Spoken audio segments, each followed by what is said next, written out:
इस वीडियो में हम पढ़ने वाले हैं recent trends in insurance sector. इससे पहले वाली वीडियो में हमने पढ़ा था origin and growth of insurance in India. इसे इसमें हम पढ़ेंगे कि कौन कौन से ऐसे ट्रेंड्स, कौन कौन से ऐसे चेंजेस हुए इंश्योरेंस सेक्टर में। ठीक है। Till end of 1999 insurance, both the life and general insurance was the monopoly of the government।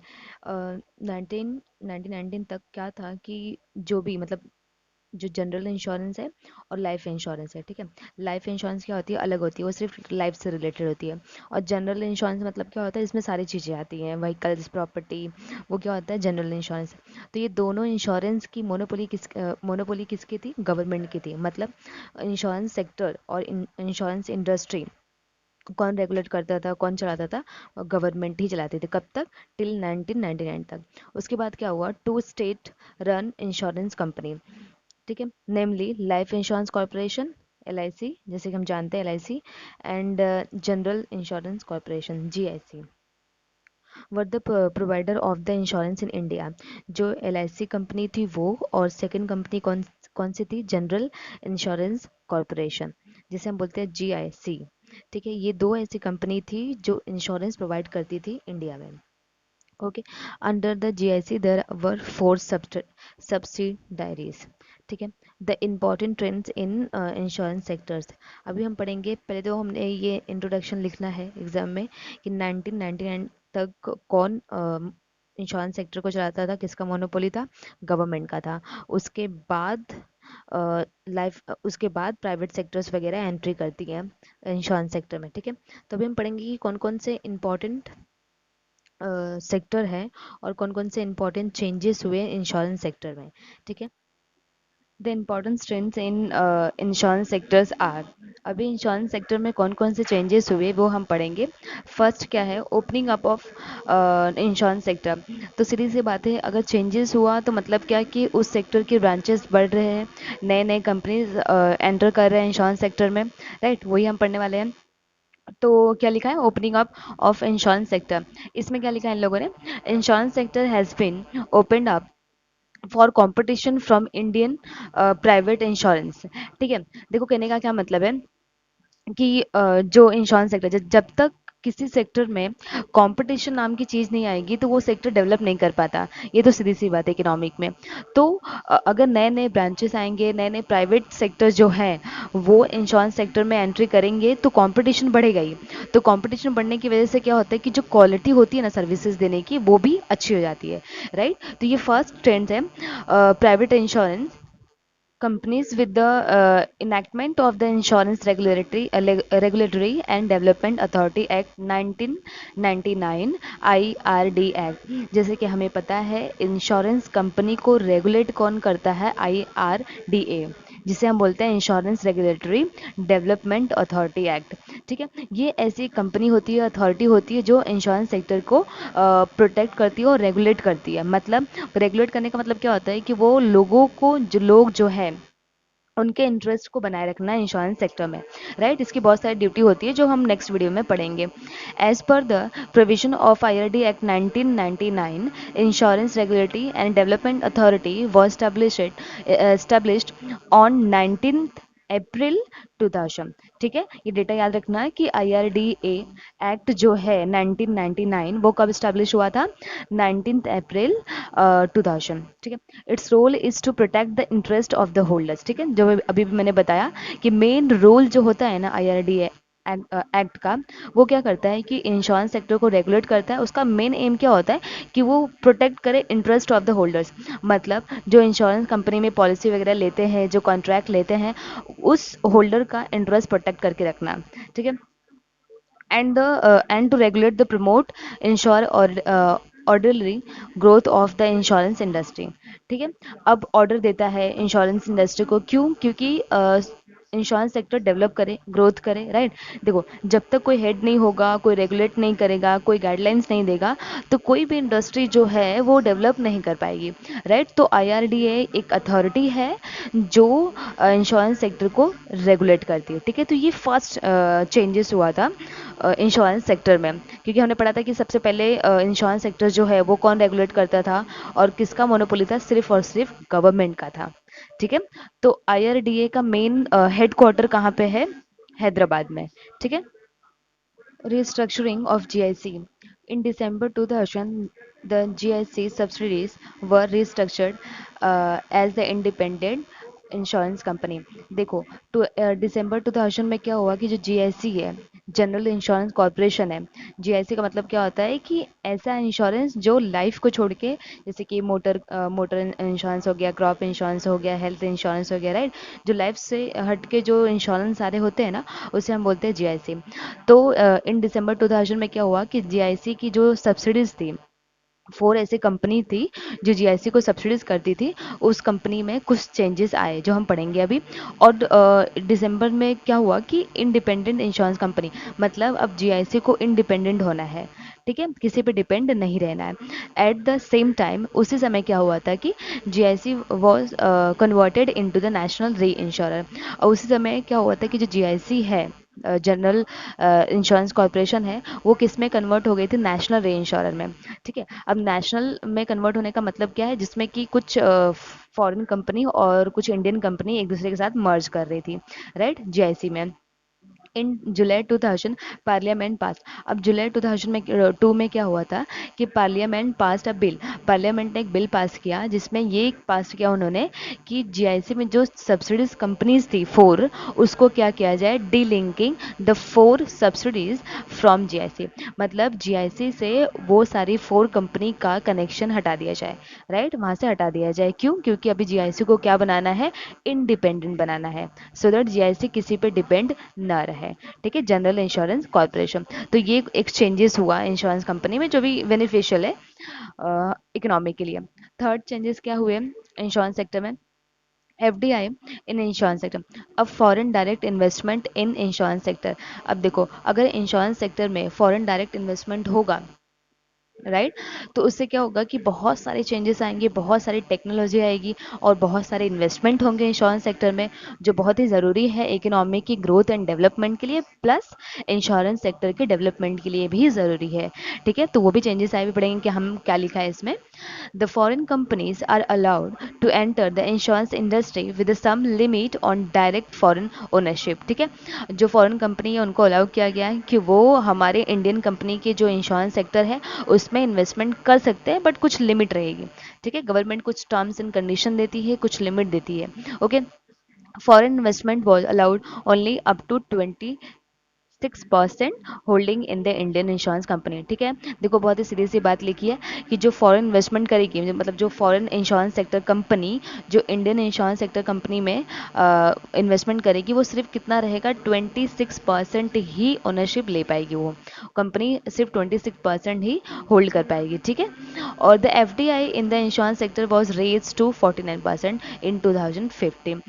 पहले कितना होता था? 26% था, उसके बाद इंक्रीमेंट हुआ और अब एफडीआई का जो इंश्योरेंस सेक्टर में, मतलब जो भी होल्डिंग है, जो भी सिक्योरिटी वो खरीदी, वो कितने परसेंट में इन्वेस्टमेंट कर सकती है? 49%।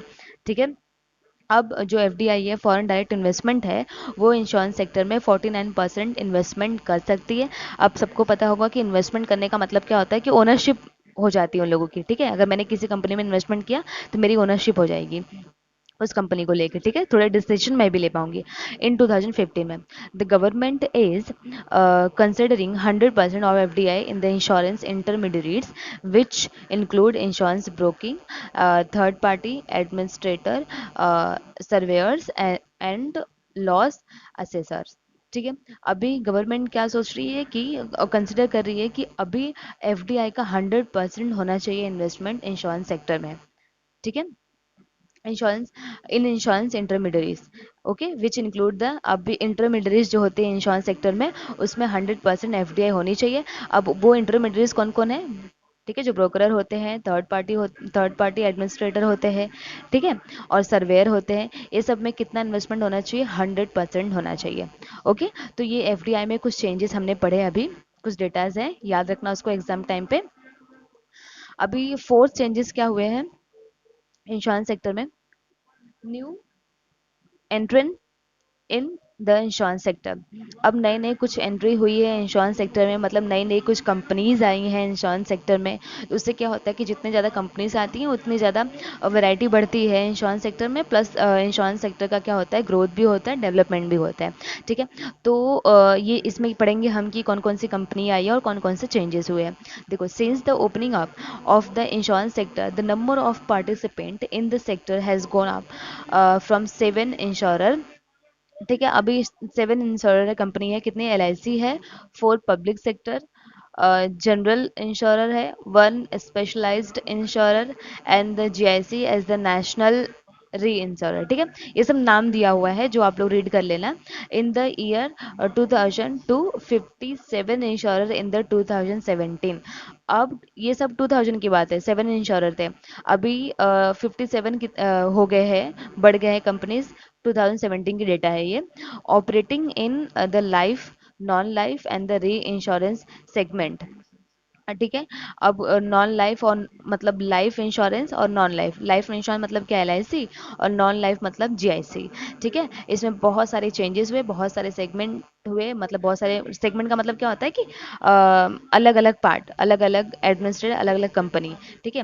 और बहुत सारी कंपनीज आई, including specialised insurance, namely the export credit guarantee corporation, E C G C, आप लोगों ने सुना होगा ना, एग्रीकल्चरल इंश्योरेंस कंपनी। ठीक है, ये सारी कंपनीज एंट्री किया, इन सारी कंपनी का एंट्री एंट्री एंट्री हुआ, ये सारे मतलब इंश्योरेंस सेक्टर कंपनी में, जीआईसी में प्लस एलआईसी में। ठीक है, तो ये सारी कंपनी का नाम दिया हुआ है। ये सारी जो ई सी जी सी है एंड ए आई सी, ये सब डिटेल में मैं नहीं बताऊंगी क्योंकि डिटेल में बहुत बड़ी वीडियो हो जाएगी। राइट, तो आपको ये सारी कंपनी का नाम याद रखना है। Four of the general insurance company, namely अब दिया है कि कुछ जनरल इंश्योरेंस कंपनी है।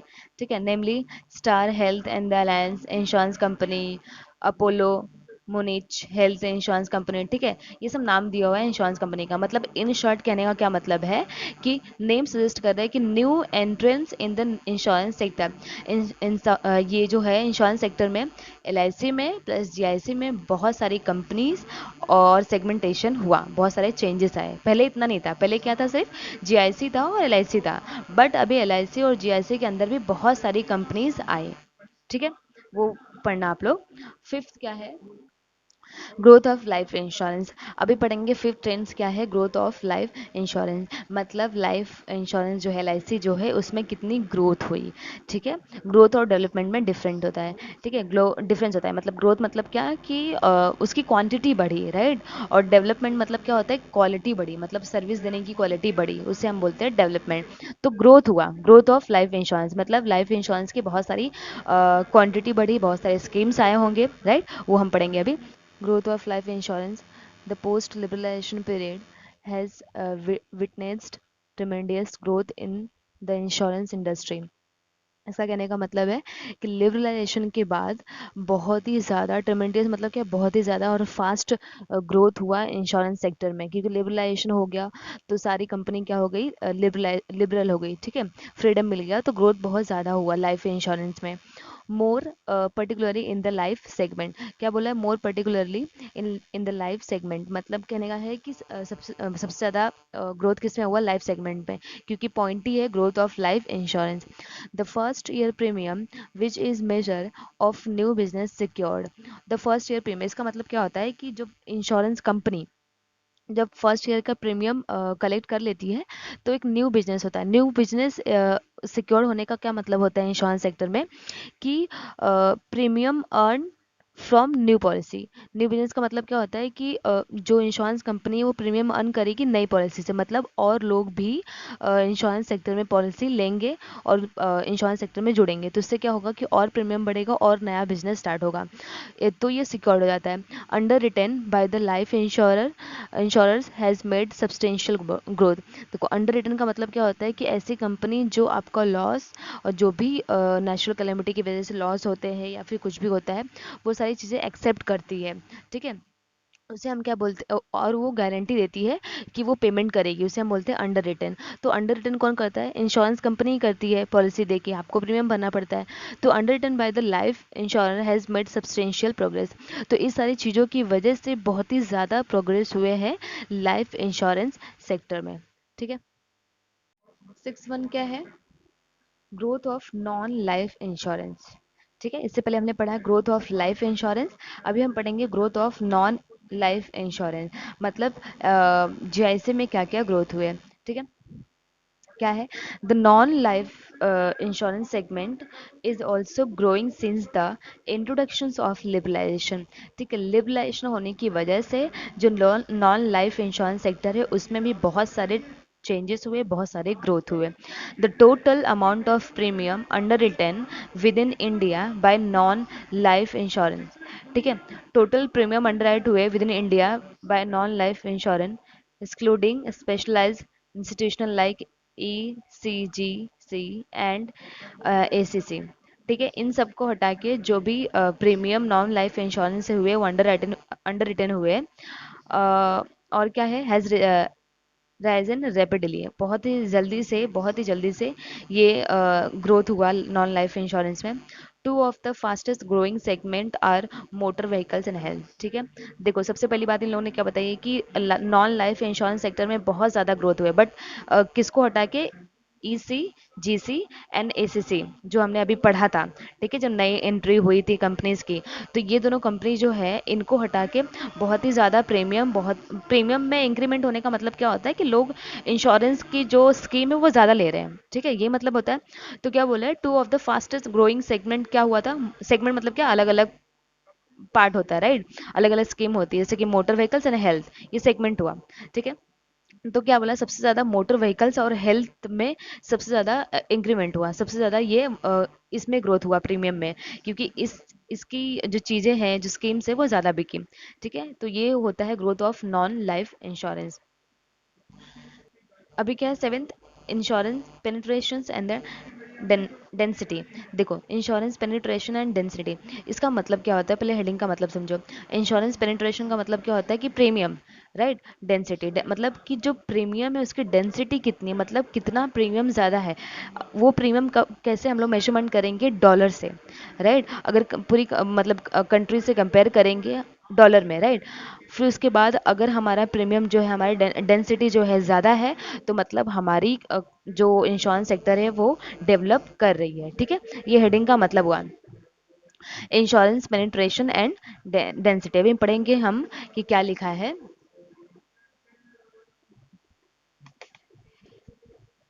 देखो, insurance penetration and insurance density are two important indicators. ठीक है, बहुत ही ध्यान से पढ़ना। क्या लिखा है? देखो, insurance penetration and insurance density are two important indicators है, ठीक है, of the potential and performance of the insurance sector. ठीक है, बहुत ही सीधी सी लाइन लिखा है इन लोगों ने कि जो इंश्योरेंस पेनिट्रेशन है मतलब प्रीमियम है, इंश्योरेंस पेनिट्रेशन एंड डेंसिटी मतलब कितना उसका क्वांटिटी है, राइट? ये दोनों के बेस पे पता चलता है, मतलब ये इंडिकेटर है, ये बताता है कि हमारे इंश्योरेंस कंपनी की जो परफॉर्मेंस है उसकी पोटेंशियल कितनी है, राइट? और वो कैसे मेजरमेंट होता है अभी हम पढ़ेंगे। Insurance penetration is defined as the ratio of premium underwritten in given year to the GDP.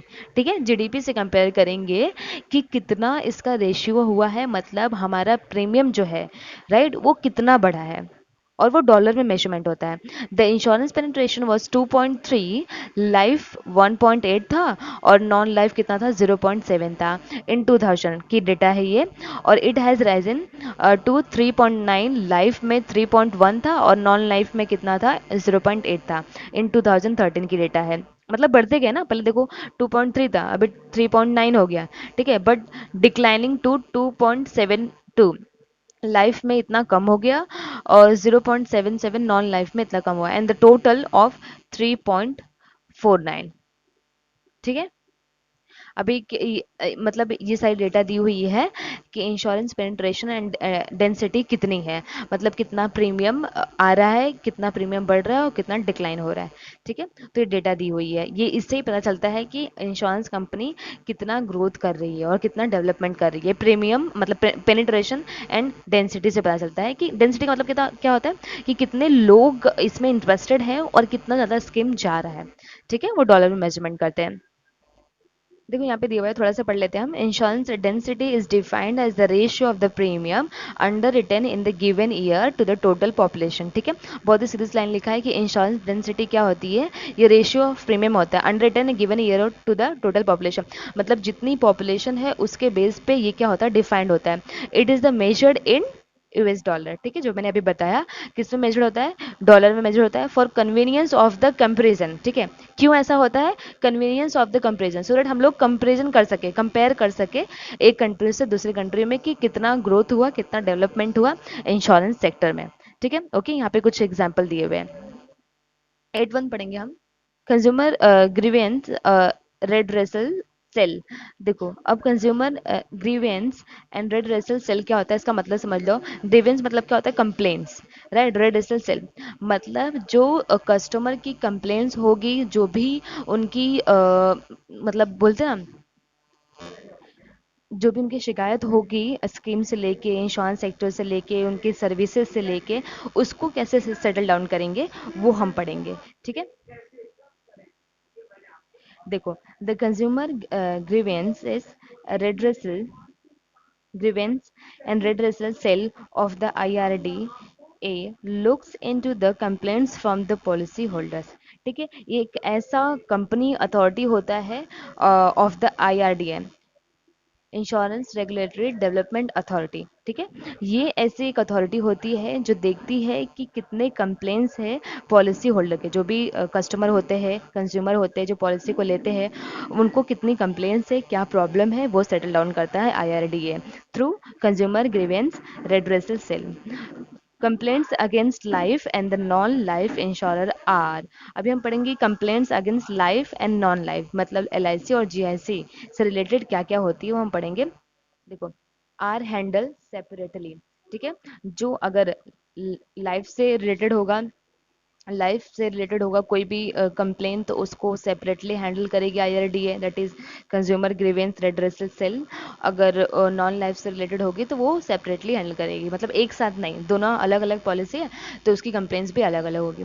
This cells play a facilitative role by taking up complaint with the respective insurance. ठीक है, जो भी ensure रहेगा जिसने complain की है उसकी complain को वो फाइल करेंगे और फिर जो भी सोल्यूशन होगा वो सोल्यूशन देंगे। ठीक है, ये बहुत ही अच्छा चेंजेस हुआ इंश्योरेंस सेक्टर में, क्योंकि एक ये ऐसी चीज़ है कि कस्टमर को हर एक चीज़ में, हर एक फील्ड में कुछ ना कुछ कंप्लेन तो रहती है, राइट।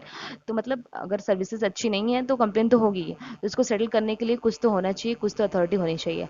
तो ये एक बहुत ही अच्छा चेंजेस हुआ इंश्योरेंस सेक्टर में। लाइन पढ़ेंगे हम। New initiatives taken in the insurance sector. अब कुछ नए नए चीज़ें, कुछ नई नई सर्विसेज इंश्योरेंस सेक्टर में, और कुछ नई स्कीम्स इंश्योरेंस सेक्टर में, स्मॉल स्केल इंडस्ट्री के लिए और माइक्रो लेवल के लिए कुछ चीज़ें इंश्योरेंस सेक्टर में ली गई। ठीक है, कुछ इनिशिएटिव्स दिए गए, वो हम पढ़ेंगे। The insurance authority has taken, जो इंश्योरेंस अथॉरिटी है, has taken the following important initiatives. कुछ इनिशिएटिव्स इंश्योरेंस सेक्टर ने लिया। फर्स्ट क्या है, माइक्रो इंश्योरेंस। अब माइक्रो नेम सजेस्ट कर रहा है कि स्मॉल, जो स्मॉल स्मॉल इंडस्ट्रीज होते हैं, स्मॉल जो पुअर पीपल होते हैं, उनके लिए भी स्कीम्स होनी चाहिए। क्योंकि जो इंश्योरेंस सेक्टर है वो सिर्फ रिच पीपल के लिए हो तो ये ठीक नहीं है, ये सोशलिज्म नहीं होगा, फिर सोशल डिवाइस नहीं हो पाएगा ये, राइट। तो इसके लिए जो पुअर है उनके लिए भी ये बेनिफिशियल होना चाहिए इंश्योरेंस सेक्टर, तो ये सोशल डिवाइस माना जाएगा इंश्योरेंस सेक्टर। ठीक है, तो इसके लिए बहुत सारे इनिशिएटिव्स लिए गए हैं इंश्योरेंस सेक्टर की अथॉरिटी के। अब माइक्रो इंश्योरेंस, अभी माइक्रो इंश्योरेंस क्या होता है उसको पढ़ेंगे हम। देखो IRDA, जो insurance regulatory authority, insurance regulatory development होती, ये जो अथॉरिटी है इंश्योरेंस सेक्टर को जो रेगुलेट करती है, कस्टमर के इंटरेस्ट को प्रोटेक्ट करती है, उसने ये इनिशिएटिव्स लिया है। Has issued micro insurance regulation to propagate micro insurance. ठीक है, और micro insurance is the insurance with the low premium. देखो बहुत ही बोल्ड में लिखा हुआ है, सीधी सी लाइन है, low premium insurance with the low premium and low coverage limit design to service low income people. ठीक है, low income people and the businesses not served by the typical social or the commercial insurance company। ठीक है। जो social companies है और जो commercial insurance company है वो सब नहीं कर पाती, वो नहीं दे पाती माइक्रो इंश्योरेंस को ये सारी फैसिलिटी। तो आईआरडी ने एज अथॉरिटी जो है उन्होंने ऐसा रेगुलेशन निकाला, ऐसी स्कीम निकाली कि जो पुअर है पीपल है और जो बिजनेस, छोटे छोटे बिजनेस है, उनको भी ये इंश्योरेंस फैसिलिटी मिलनी चाहिए, right, with the low premium. क्योंकि ये जो स्मॉल और लो इनकम पीपल है वो हाई प्रीमियम नहीं भर पाएंगे। ठीक है, हाई प्रीमियम नहीं भर पाएंगे तो उनके लिए भी कुछ स्कीम होनी चाहिए जिससे वो कम प्रीमियम भर के फायदा ले सकें। ठीक है, it is one of the essential ingredient of the financial inclusive package। ठीक है, और it is expected that all the insurance companies would come out with the progressive business approach to extend the insurance penetration to all the segment of the society। अब ऐसा expectation है कि जो सारी insurance company है सबको initiative लेना चाहिए, सभी को ऐसे इंश्योरेंस स्कीम निकालनी चाहिए, लो प्रीमियम रखना चाहिए, सो दैट पूरी सोसाइटी की जो सेगमेंटेशन है, मतलब कुछ लोग रिच हैं, पुअर है, मिडिल क्लास है, राइट, सबको बेनिफिशियल बेनिफिट मिलना चाहिए, सॉरी बेनिफिट मिलना चाहिए। ठीक है, 14 life insurance company have so far launched 28 micro insurance product both in the individual and the group segment. ठीक है, अभी यहाँ पे डेटा हुआ है कितनी कंपनीज ने ये माइक्रो इंश्योरेंस प्रोडक्ट को लॉन्च किया, 14। ठीक है, 14 life insurance company, life insurance, हाँ लाइफ इंश्योरेंस कंपनी ने। ठीक है, बी क्या है, corporate governance guidelines for the insurance company. अब कॉर्पोरेट गवर्नेंस गाइडलाइंस क्या क्या है वो पढ़ेंगे हम लोग। Corporate governance guidelines have been issued for the insurance company. Insurance company के लिए कुछ गाइडलाइंस इशू हुई हैं which are effective from the April 1 2010। 2010 से कुछ ऐसी गाइडलाइंस आई हैं कॉर्पोरेट के थ्रू, किसको, इंश्योरेंस कंपनी को।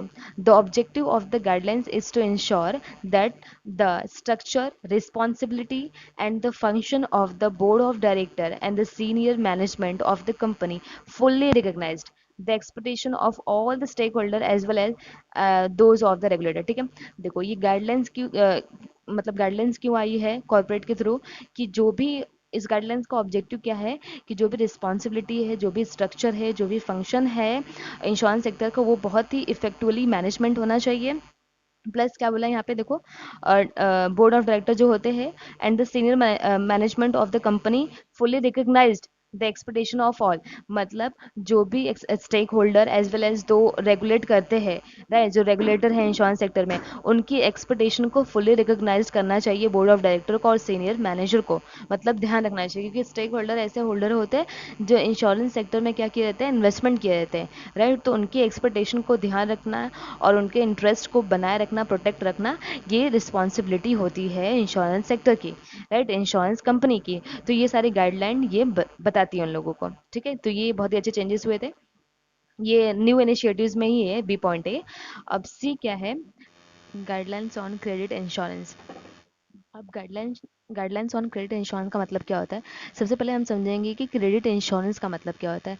देखो, क्रेडिट इंश्योरेंस एक ऐसी पॉलिसी होती है जो सेलर लेता है, जैसे कि सेलर और बायर है, ठीक है, और सेलर ने गुड्स एंड सर्विसेज एक्सपोर्ट किया और या फिर बेचा क्रेडिट पे बायर को, ठीक है, और बायर क्या हो गया, इंसॉल्वेंस हो गया, मतलब उसके पास पैसे नहीं है, वो सेलर को वापस नहीं दे पाया। तो ये जो इंश्योरेंस है, क्रेडिट इंश्योरेंस, वो सेलर को पैसे देती है, राइट। ये भी एक टाइप की इंश्योरेंस सेक्टर में स्कीम होती है, क्रेडिट इंश्योरेंस, ठीक है। और ये बेसिकली मेनली ये किस में यूज़ होता है, एक्सपोर्ट में यूज़ होता है, ठीक है। जब कोई एक हमारी कंट्री का कोई भी प्रोडक्ट एक्सपोर्ट करेगा दूसरी कंट्री में तो क्रेडिट के बेस पे करता है, ठीक है, मतलब पैसे लिए बिना एक कॉन्ट्रैक्ट पे, ठीक है। अगर फिर वो इंसॉल्वेंस हो गया, मतलब उसके पास पैसे नहीं है तो नहीं दे पाएगा, तो कौन देता है, ये क्रेडिट इंश्योरेंस कंपनी देती है, ठीक है, पॉलिसी होल्डर को। तो ये मीनिंग था क्रेडिट इंश्योरेंस का। अब हम पढ़ेंगे क्या लिखा है।